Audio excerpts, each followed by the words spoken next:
a teacher by then in one Islamic school. So, most Islamic schools, like, their own requirement for teachers is to put on the hijab, even if you're not a Muslim. It's a must. So, like, it was our own rule to put on the hijab whenever you are around the kids. So, like, I used to do a little head tie at that time. So, I got used to it.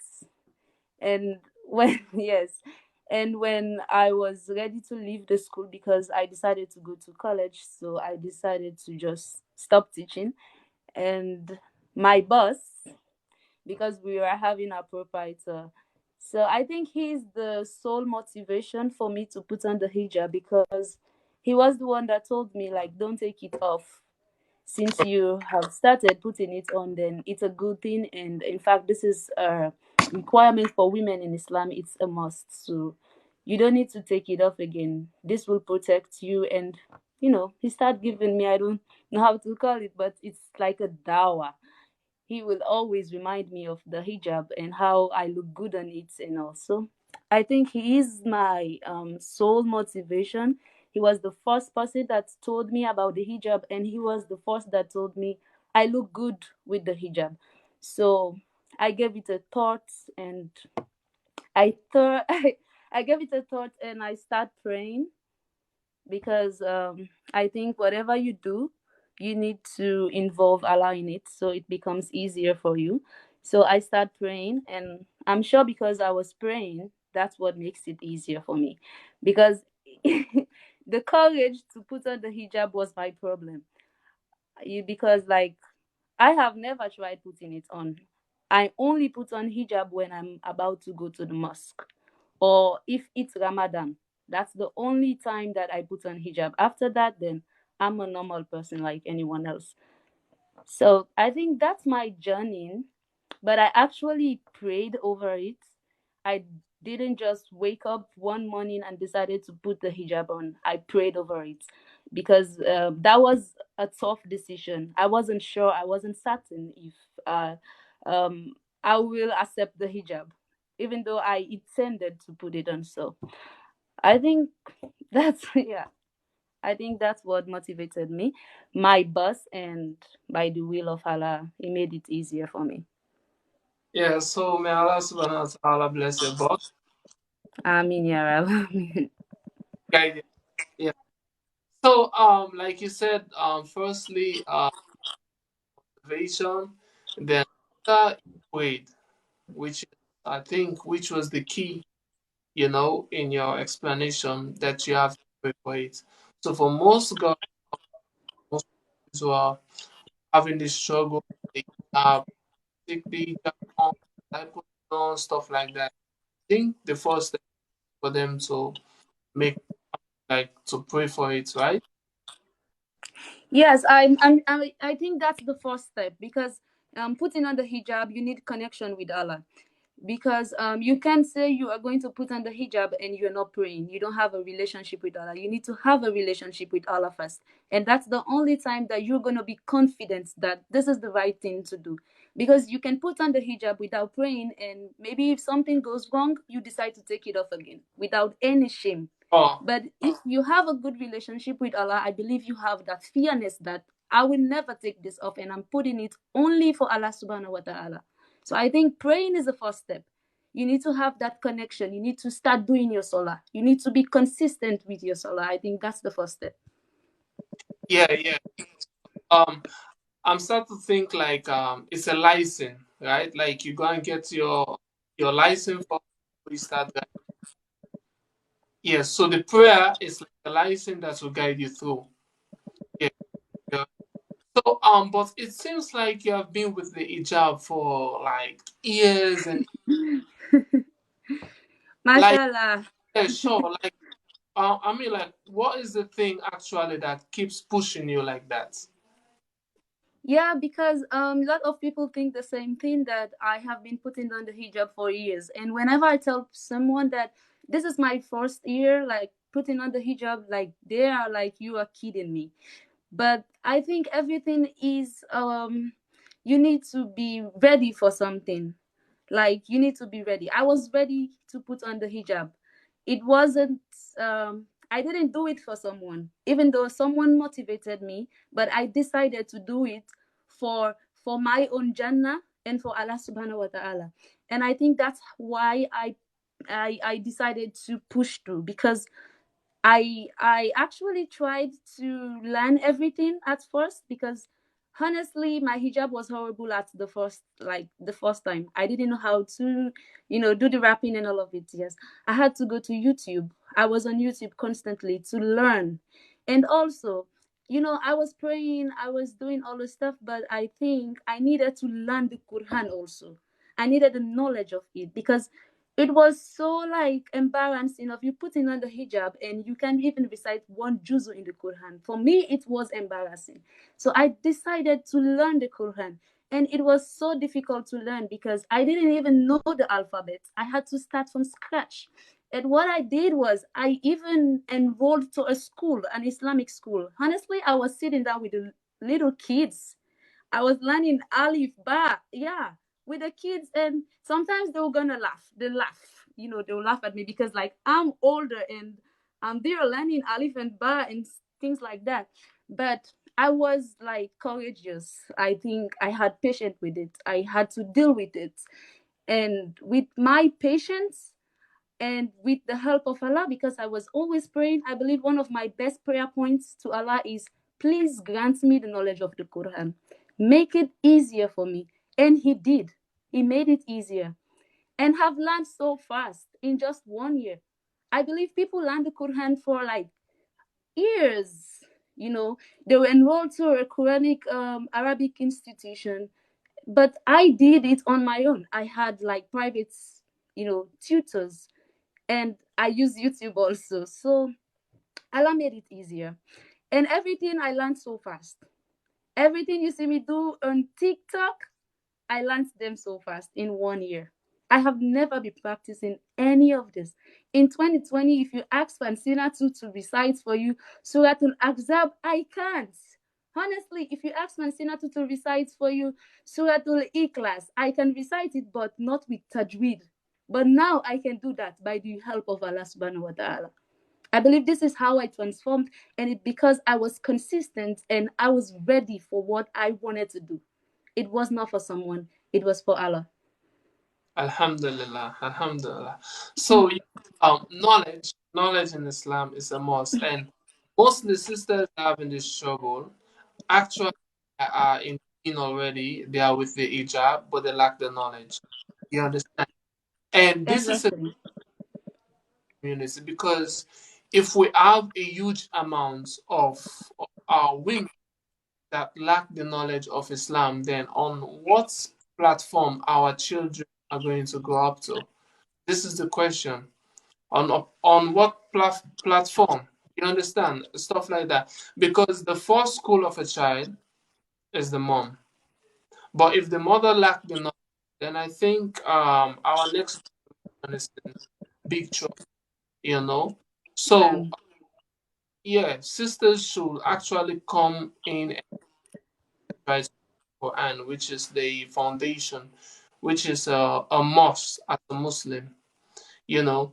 So your dawah through social media is so successful and sometimes are so short, but they are so important again, you know. And this also can tell by the likes that you are getting and followers like that, you know. So how are mashallah. you doing this on TikTok? Mashallah. Can you come again? Yeah, I said for how long have you been doing this on TikTok, like your dawah promoting Islam? Oh, I started lecturing on TikTok in June. In I think June 25. That's when I started posting my Dawa videos. I started with the videos I had on Muslimah, the Muslimah pageant that I participated in. I started with it, and it kicked up, like it went viral. And I did with the second one, which was the Dawa competition that was organized by Concern for the Destitute charity, and it went viral. I think that's how I had my stance on TikTok. Like I wasn't using TikTok. I wasn't on TikTok For me, I thought like I I didn't know what to do on TikTok. So I just feel like TikTok was the best and appropriate platform that I could use to propagate Islam. Because honestly, Islam is in my heart and I want to spread Islam so bad. And I love seeing young girls like me going out there spreading Islam that far. And I believe in my country, TikTok is a platform that is well known. Like Oh, 80% of the youth uses TikTok. And that's the local niche that I can reach out to everyone. So that is why I chose TikTok. And mashallah, Allah is making it successful. It's reaching out. And I have like 16.2 thousand followers in just 3 months. Yes. I see, think that um, yeah, yeah, it's really successful. It's really successful. For some of us, we have been on social media, like doing this type of teaching the little that we know, but for you, is somehow different, right? So, what was it like for you to step on dress up like a Muslimah? um Muslimah for me, it adds value to me. Like it builds my confidence because participating in Muslimah learned me a lot. Like I was able to learn a lot from the challenge because like it was a competition and with so many deserving Islamic sisters. And imagine my level of taqwa, my level of iman, my level of knowledge in the Islamic society. It's so small. And to compete with sisters that are more deserving, that knows the Quran more than me, it was a big challenge. And I had to go out of my way to be able to stand out among them. And mashallah, I was able to emerge the first runner up. So like I think that was great. And that was by the will of Allah. I thank Allah, yes, that was by the will of Allah. So I feel Muslimah built my confidence, it boosts my morale, and it gives me more respect because after Muslimah, I served as a role model in the Islamic society in my country because so many Islamic sisters will come and say, Sister, I was part of the program and I learned a lot from the dawah that you gave. Sister, how can you help me with this, with that, with that, with that? So that's how I was able to stand out. And I'm sure Muslima was what gave me the confidence to even start lecturing on TikTok because I started doing that after Muslima. That's where I got the confidence from. Muslima, it builds me, I think. It Yeah, boosts my confidence. Yeah. yeah, It because boosts those question answers, the questions that was asked on the program, and I think actually helps sisters to broaden their knowledge about Islam, and these are questions based on the base of it, actually a foundation, like for someone to on the forefront to go and get knowledge. exactly. Yeah. So and actually all of you like that answering those questions, like for me it was like a thumbs up. You guys, Yes. yeah, and Yes. yeah, do you went further like to research on those questions? Yes, I did. I did, but still, I wasn't confident to do it on my own. So I had to ask, other brothers that can help me out. Like, for example, Brother Tola. He was like my personal coach. And Brother Ishmael, he was my personal coach. They helped me out with the questions because, these Arabic terms I had to pronounce. Like, I can be able to pronounce it in English because I'm used to English, but like to pronounce it in Arabic is so difficult. So like they were the ones that were helping me. Like they were my personal tutors with pronunciation, with how to, with what to know. Like they try to make me understand like what I'm supposed to do. I think that's the further help that I had. Yeah. Yeah, and also again, for me, I normally tell people like because I have some folks out there who keep telling me, the hijab, they dress up like a Muslim, modest to show is so easy, and I was like, no, bro, It yeah, is not. Can is I please share this link in the group yeah, so others can join? right? Yes, like, can I share the link? Okay, okay, yeah, share it. Go ahead. Okay, okay. Let me pause a bit. Let me Okay, pause a little. okay. Yeah.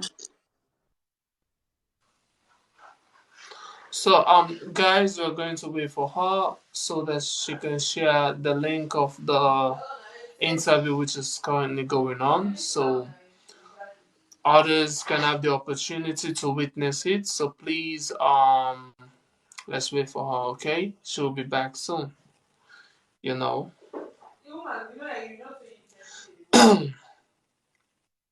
So just stay with us. She's gonna be back and send your comments, your how fancy has been, motivating you, and also what you feel like, being part of the dean and watching this interview.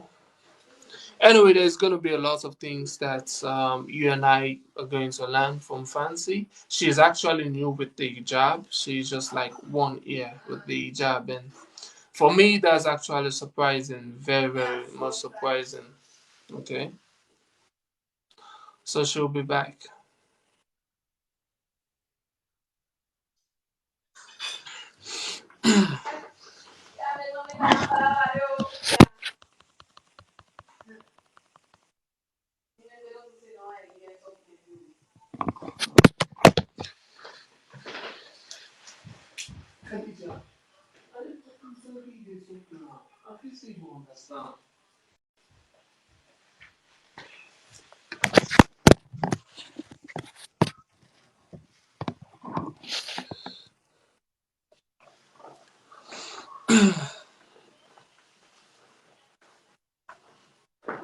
So, as I was saying, Fancy is new with the job, and she took part in the Dress Up Like a Muslimah 2022, which is this year, and she did extremely well. She was the runner up, she came second. But actually, it was a very difficult decision. So we, Assalamu alaikum. yeah, Ali, rahmatullah barakatuh, Fancy. So, Yeah, yeah, I'm back. yeah, you were saying something. Okay, I was saying, I said, I have folks out there, like friends, telling me, Ali Islam, dress up like a Muslim, so simple. So when I was like, that Okay. was difficult, it's a difficult thing because you have to go according to the points made in the Quran, according to the Hadith, you have to dress accurately, right? So yeah, so Yes, Nam. concerning Nam, you have to, yeah. Can you go back again? yeah, I was talking about the dress for the dress up like the Yeah. hijab a bit tight because I think that it's one of the most simple modesty show. So Yeah, what? the dress up the dress up like a Muslimah is actually a show that is simple. Why it seems difficult to some people it because they don't understand what it's like to dress modestly, what it's like to be a hijabi. And sometimes it seems boring.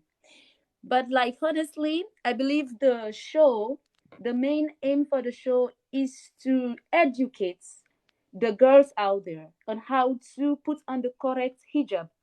And for those that are intending to put on the hijab, to see the beauty of the hijab. I think that's the main aim behind the dress up like a Muslim Dawa pageant.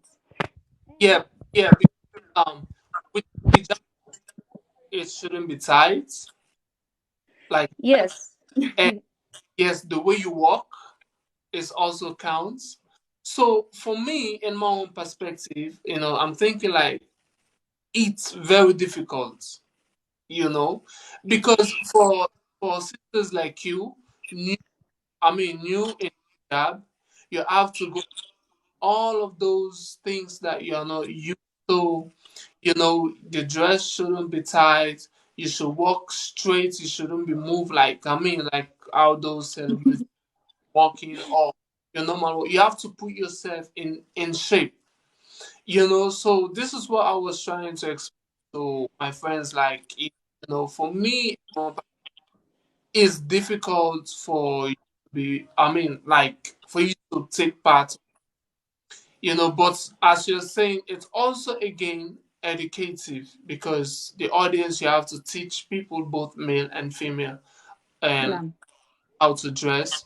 And also again, what's your dawah like?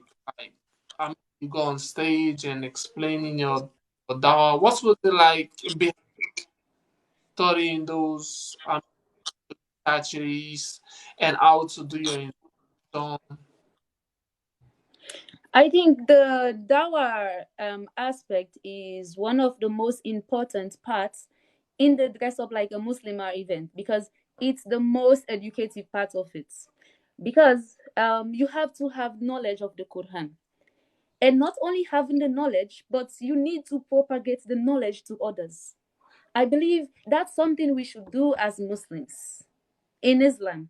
So like the dress up like a Muslimah, it's like stretches you out to search, to learn, and to know how best you can give out what you know to the audience.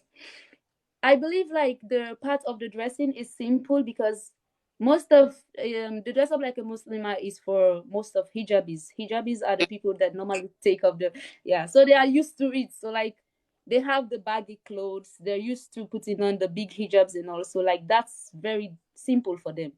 I think where the rating starts is the dawah.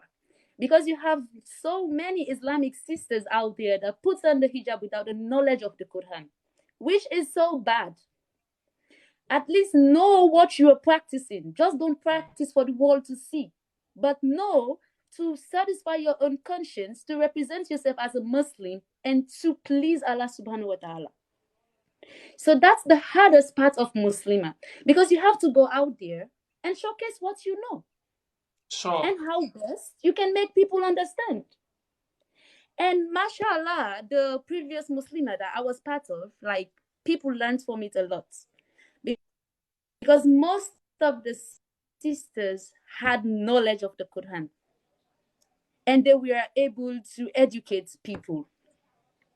So I'm sure like that's the hard part of it, not the dress, because the dress is everyone has it. Everyone has big clothes. Everyone has big scarves to put on. I think that's the part. And you have sisters like they are struggling with how to propagate what they know. You have sisters that had like they have a knowledge of the Quran, a wide knowledge of it, but they can't like they can't send it out. They are shy, they are not confident, they think they don't know, they think people will not like it, they always think of what people will think. When Sure. I'm doing my dawah, I don't care what people think. What I'm doing is I'm finding my own jannah and how best I can bring people to Islam. That's what I'm doing on TikTok. I don't care what people think. I had like sometimes when I give my dawah, I had struggles with verses. Sometimes I don't pronounce words properly. Yeah. But I don't care because the message is there.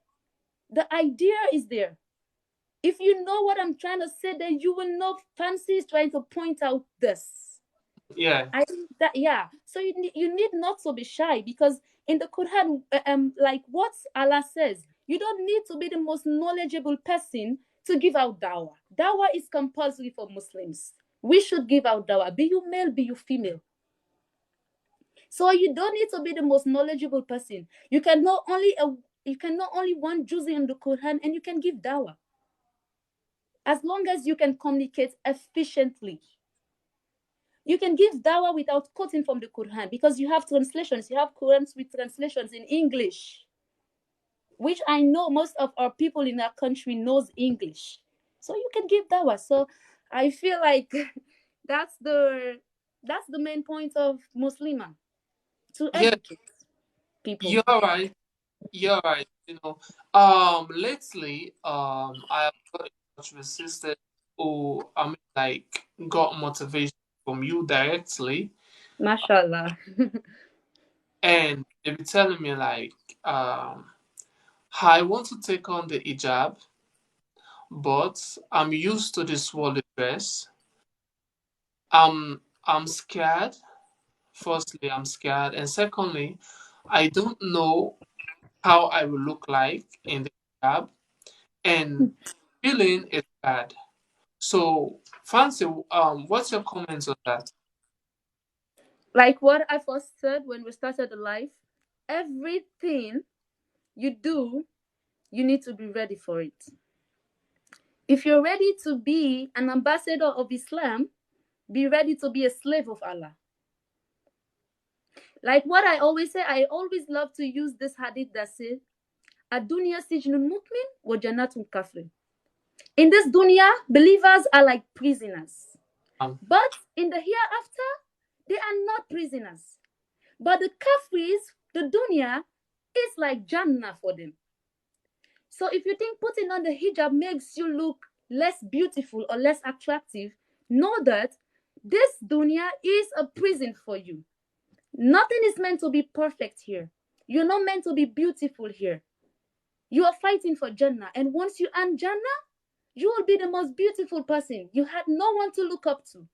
You will be perfect in your own way. So I so, feel like you need to be ready for it. You need to be ready. Don't look at what people say. Honestly, when I start putting on the hijab, I had the same challenge too.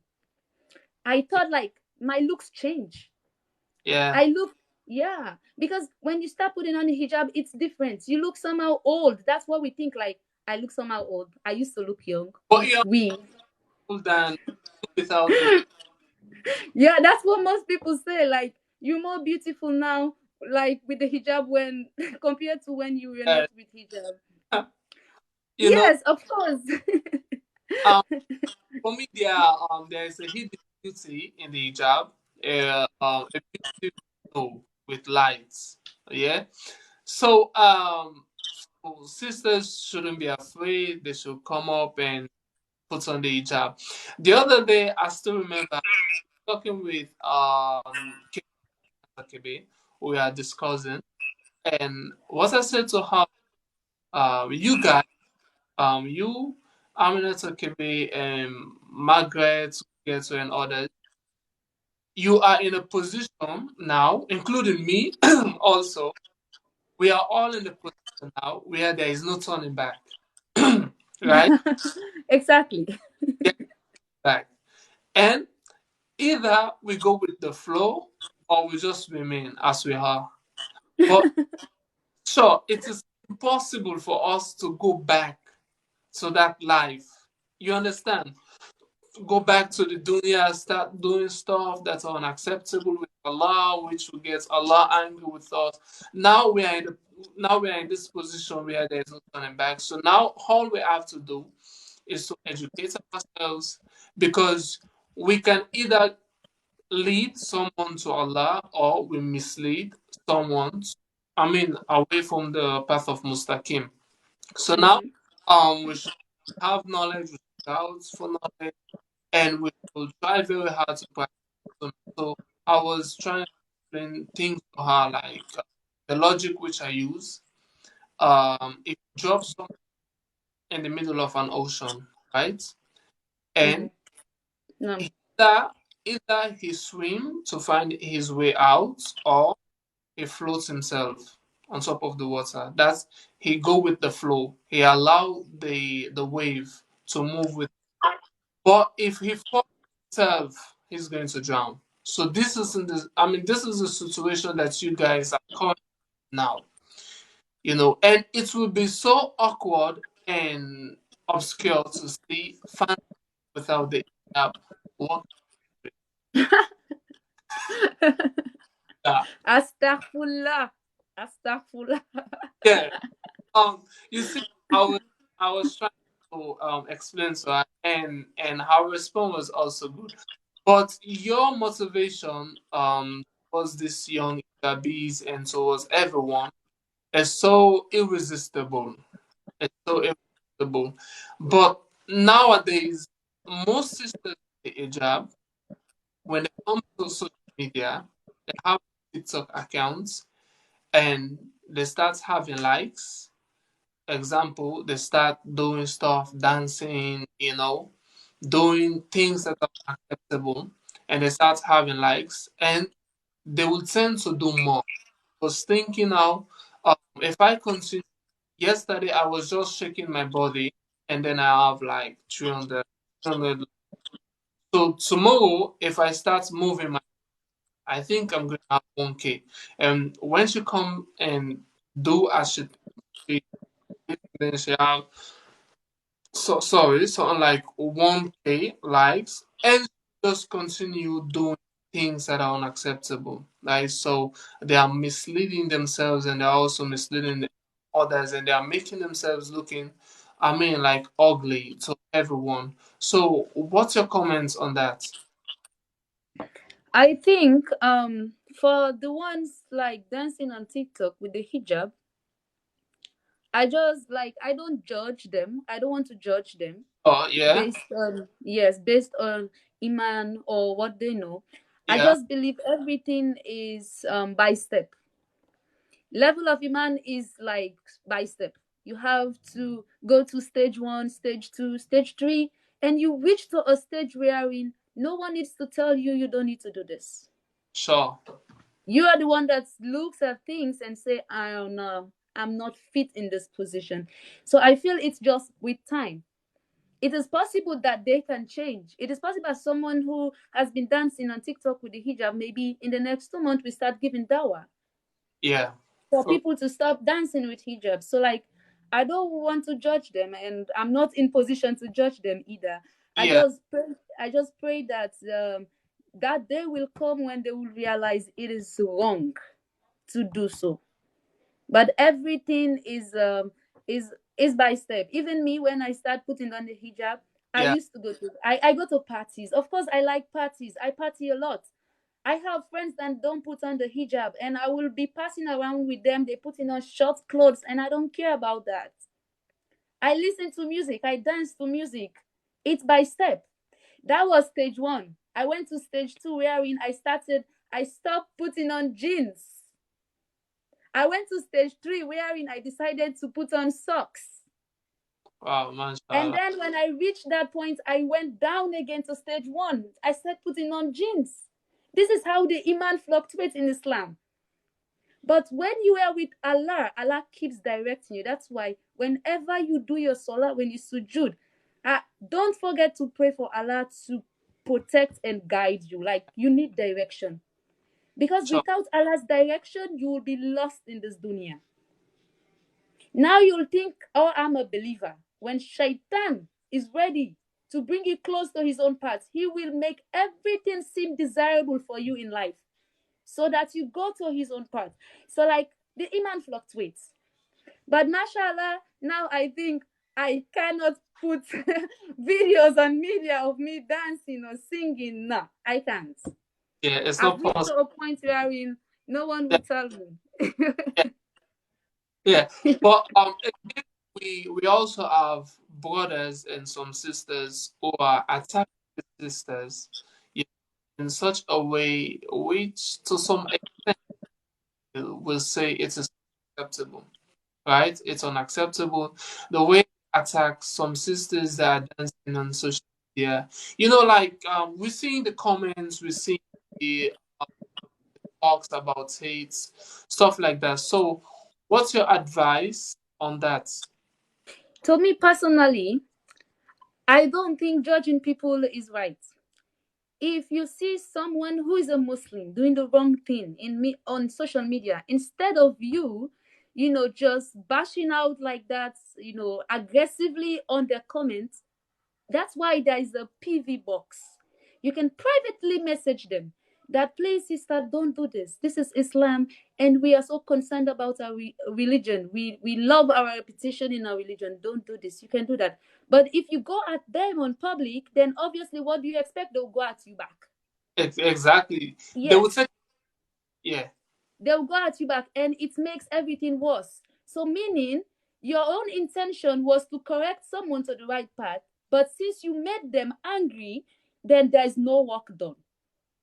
There's no baraka in it. Because you made them angry. Because they will never listen to you. They will think you just want to discriminate them. So instead of, coming out to sisters, you don't need to do it like PV them or talk to them privately. I think I have brothers like that that always do that to me. They always PV me on my WhatsApp.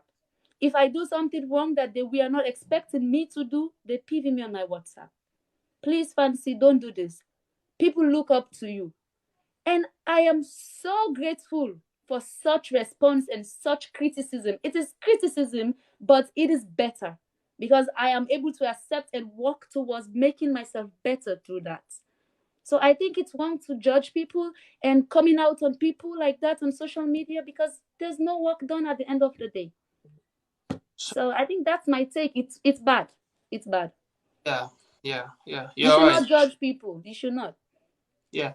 Also, again, the, um, when they're on the verge to cover the hijab, they be like, if I take the hijab now, am I going to school? Like they are saying hijab as, yeah.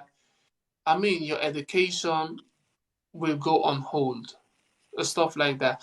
But we have you. I don't know. Okay, you as an example, who is doing course at the same time learning the same time doing dawah with the hijab all in one. So what's your take on that?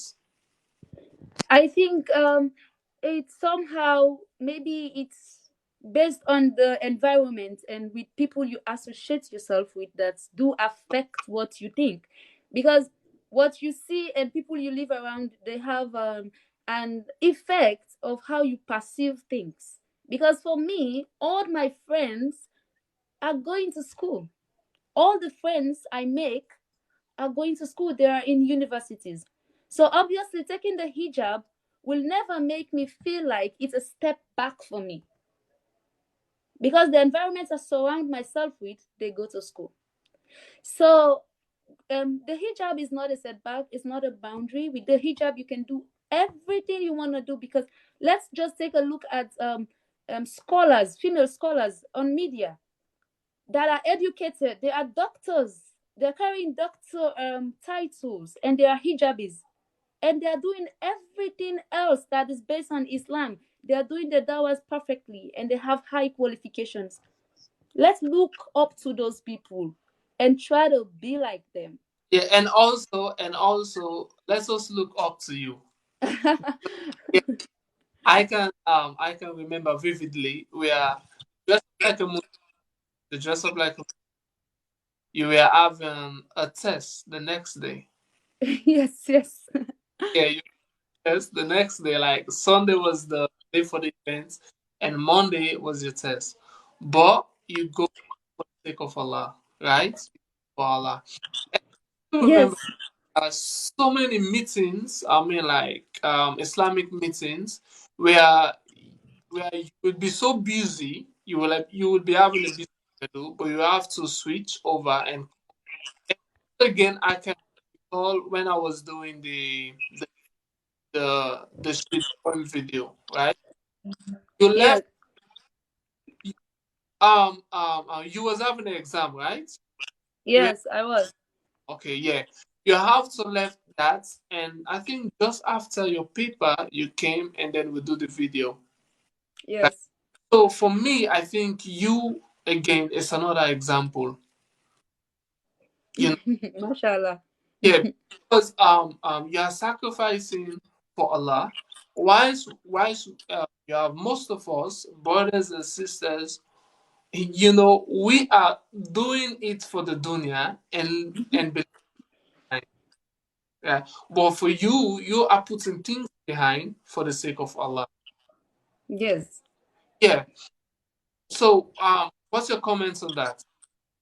For me personally, I just think that um everything that has to deal with Allah comes first.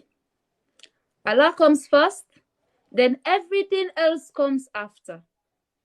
So that is why no matter how busy I am, how many things I have to handle, when it's something that has to deal with Allah, I attend to it first.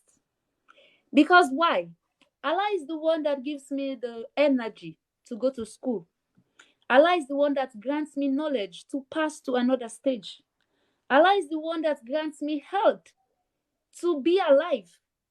So why not do it for the one who provides me with 100% of everything that makes me a human being? Sure. Attending, doing things for Allah doesn't set you back. I believe it makes you, it gives you more blessings. Because for the Muslimah, I was so discouraged because I had a test on Monday, and it Yeah. was not just a test, it was an exams. And everyone knows how College of Medicine exams are. They are so tough. They are like dying. Like everyone will feel like they are dying at that moment. And Yeah. all my friends didn't attend because of the exams that they had.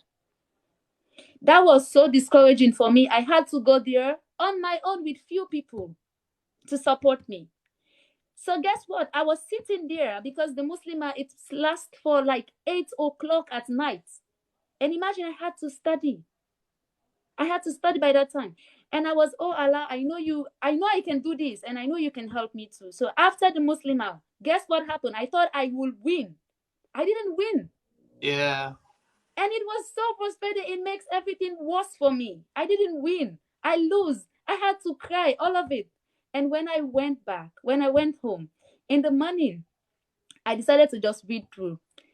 And when I sat to that exams, I got an excellent grade.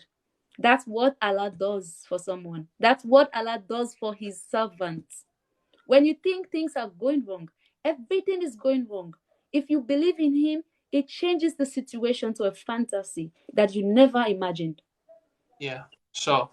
Yeah. I was going through. I think I was on Instagram today, and I came a very short video. It was a recitation of the Quran, and they were writing the translation in English. I actually tried to check for the chapter. It was a verse that struck me. I never see it coming. I was, whoa. The verse says, if you have your hope upon Allah, right? If you have everything upon Allah, you depend on on Allah, He will make things right for you. Okay? You know what? No. It's when Allah subhanahu wa ta'ala said the verse by saying, He has destined everything. He has destined everything already. So no matter what you do, you can. What you do, no matter what you think. Yes. Yes, there is a hadith that says Allah subhanahu wa ta'ala have already written down the provision life for even he or she is going to be born. Okay. Yes. Yeah. So we have people today who are after the dunya. I need to get this car. I need to get this house. I need to buy. I need to get this clothes. I need to do this. I need to do that. I need to do, and so on stuff. We consume time a lot. By the time, it's like we are sleeping. By the time we're going to wake up, we are already in our grave. We are already dead, gone. And time is so short here. For example, before we start this video, you said to me, Ali, I have an assignment to do, but I will do it. Stuff like that. And I was like, well, because I start thinking, even me, my uh course here, assignments, overseas assignments is worst. They Yes. are worst. It will take you 4 to 5 hours just to do one assignment. And when you said that to me, she's doing medicine, you know? and and excuse me, I don't only have an assignment. I have a test tomorrow. I have a midterm in the morning at 8 o'clock in the morning. I had a midterm to write to. Imagine, you know. And Uh, assignment. So For me, like, it's not actually, this is some of your, that you are already, but the prophet said there are certain things that human being will do in this planet, which Allah subhanahu wa ta'ala is going to write his name in Jannah already when you are no, alive. There's a story of the prostitute that gave water to the dog, none. Yes. Italy. She didn't offer any salah. She was a prostitute. She went on doing her own thing. You know, Allah have already written her name. You know, so taking things, I mean, like sacrificing for Allah subhanahu counts in Islam. And the hijab and the things that you're doing counts a lot, you know, Naam. counts because you fancy you have all the opportunity, you have all the opportunity to have clothes, you understand? So be Naam. that be who you want to be, you understand? Going to modeling, I mean, have all this people left all of that behind and take the Seratan, which is really remarkable. So what would be your last advice to everyone? So what would be your advice to everyone?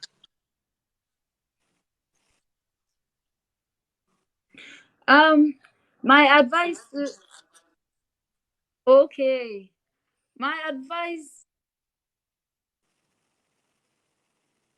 Yeah, it's not clear. I'm not getting you.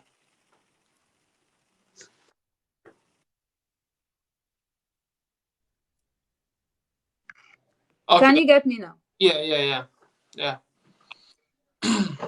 Okay. Okay. So my advice to everyone is to put Allah first. Make Allah your first priority. I know sometimes it's hard for people to make Allah the first priority. They have other things that they're busy with, their education, their employment, and that's all. But make Allah your first priority. If you do make Allah your first priority, then you get everything that you want. Because Allah gives, He takes. So if you are grateful to Him and you always make Him your first priority, He gives you everything. For those that are struggling with the hijab, like the sister you just told me about, she actually had a chat with me, and I told her the hijab, it's a decision you have to make.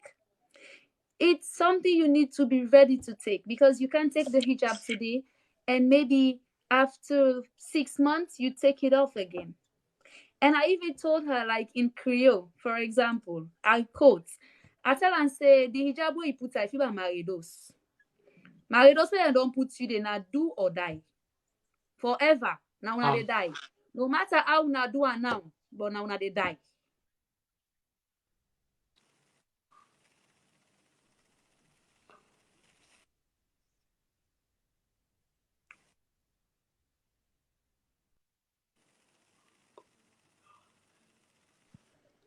I think uh, Fancy. I think we have an issue with. Okay, you are back. Okay. Can you hear me? Yeah, yeah, yeah, yeah, Can you hear me? Sorry, yeah. someone is calling me. Sorry. Okay, okay, Okay. Okay.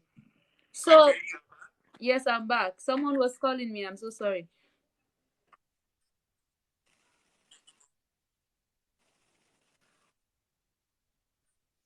okay. Yeah, y- you were explaining something. I think the call is disturbing. Yeah. Okay. All right. Yeah. So like I was saying, the hijab is something you need to be ready for. Okay. The next Okay.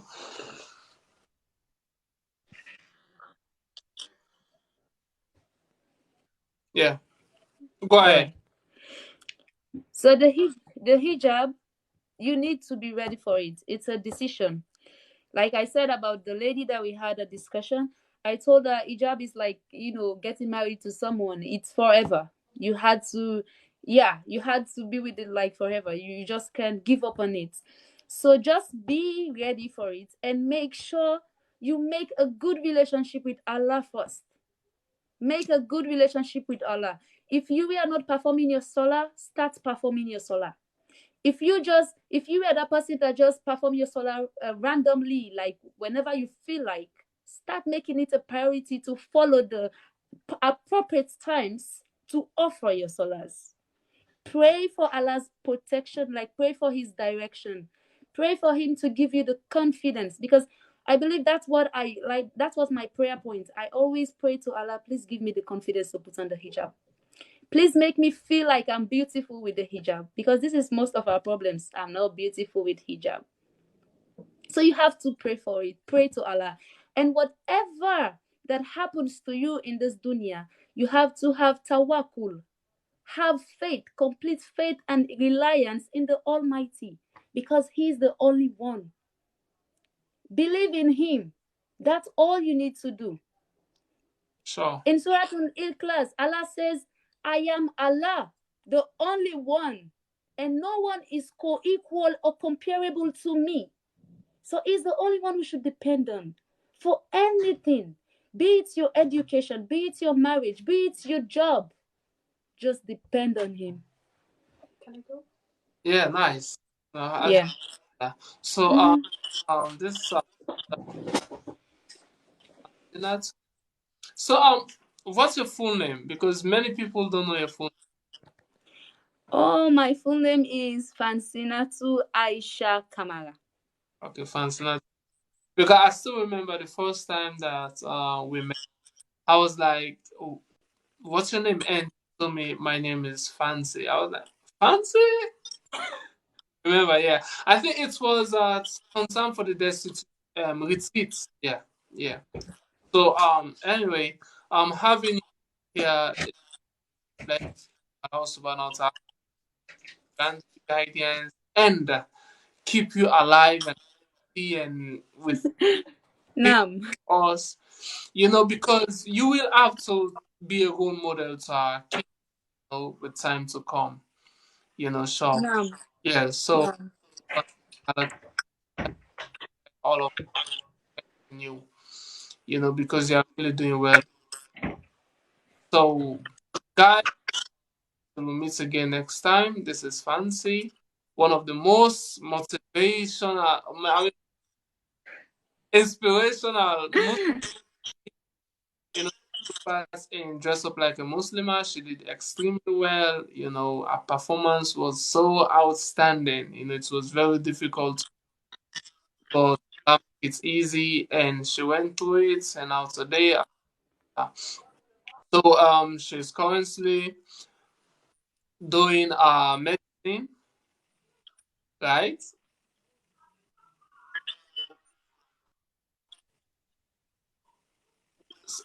Hello? Yes, yes, yes. I'm at the University of Hungary. Yeah, yeah, yeah. Yes, at the She University of Fetch, Hungary.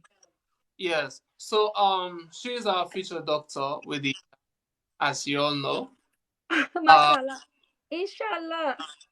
inshallah. So she will be treating us. Some of you guys, she will have to be a personal doctor, and you know, Inshallah. like into our community that as a doctor, really, really something. I mean, really beautiful to see. And like I said, you will continue to be a, and if Allah Subhanahu wa Taala bless us, I think they're going to uphold you. You know, they must. It's going to be a must to walk through that. You know. So to meet again, Nam, nam. wish you success on your exam tomorrow. Inshallah Taala. So masalam. Alaikum salam. Yeah. Yeah. I just wanted to I saw someone here. Sister Ramatullah, someone is sending an invite, but the live has almost ended. Yeah. So next time, Yeah, someone is okay. yes. So next time, inshallah, I think she came in late. She came in late. Yes. So like I just wanna do like a brief recap of what we started with, like my journey Yeah, with the hijab, because yeah, a lot of people were not with us. yeah, yeah, yeah. When we started, yeah. Yes. So like putting on the hijab, it depends on different factors. Maybe it's someone that will motivate you. Maybe it's just your choice. Maybe you see someone and you admire and you wanna be look like them. But for my own case, it's someone that motivated me to put on the hijab.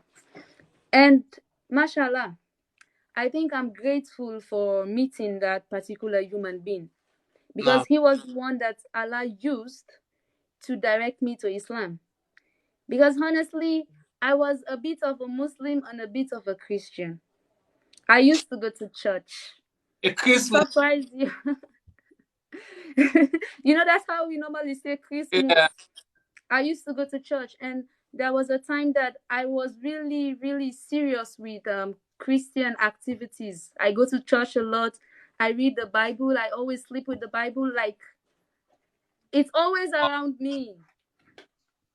I used to be part of those youth services and all of it. So I wanted to become a Christian.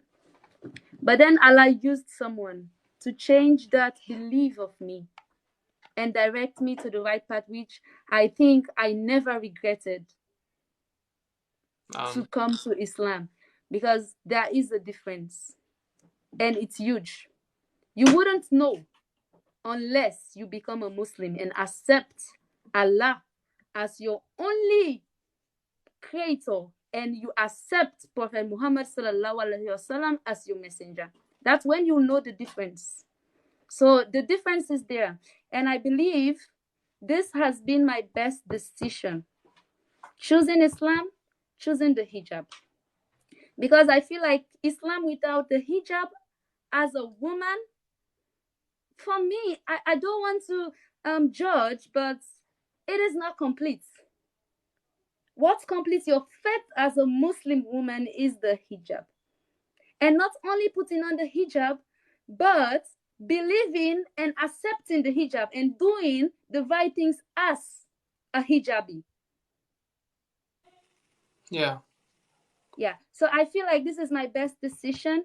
And it is not something hard. It is not difficult. If you are there struggling how to start putting on the hijab, just wake up one day, wake up for one tajud, and just offer two rakasola and pray to Allah that Allah, this is what I want, direct me.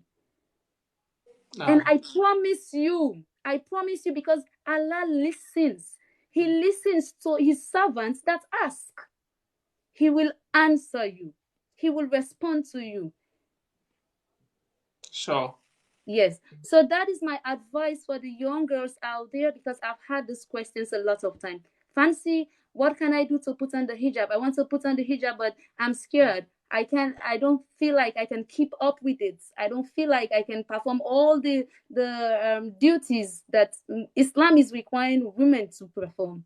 It is simple. Once you have the hijab and once you start performing your salah, then I believe there comes the iman. There comes fairness. There comes taqwa.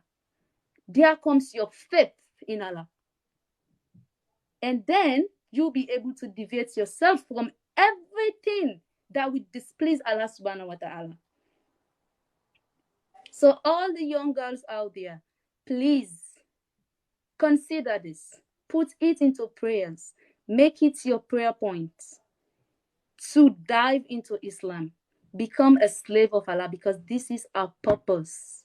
sure, Me reading medicine, I study for 5 hours, 6 hours. It's nothing. It's nothing without Allah. It's nothing without Islam. It's nothing. So that is why I put Allah first. I have an exam tomorrow, but I don't care about that. Allah comes first, because I know after this is a barakah. When I open that book, I just spend 2 hours, when my colleagues will spend 6 hours studying. That's now, what Allah does. When you put him first, then he raises you above your equals. now. So thank you very much. I think this is enough. I've said I've said enough. Thank you. So, you touch me. What's you saying touches me a lot. Yeah. Mashallah. So, Fancy, as you already know, you can follow on Instagram, you can follow on TikTok, and also on Facebook. You will learn a lot following Fancy. And mind you, she is a hijabi and a medical student. Okay? Yeah. And she is also pursuing Islamic education at the same time. You know, Yeah. like she said, if you do it for Allah, Allah is going to make you easy on the other side. So all you have to do is to sacrifice things for Allah, and Allah is going to be pleased with you. So inshallah, until we meet again. Thank you so much, Fancy. Salaam Uh, alaikum. Alaikum salam wa rahmatullahi wa barakatuh. Bye bye. Yeah.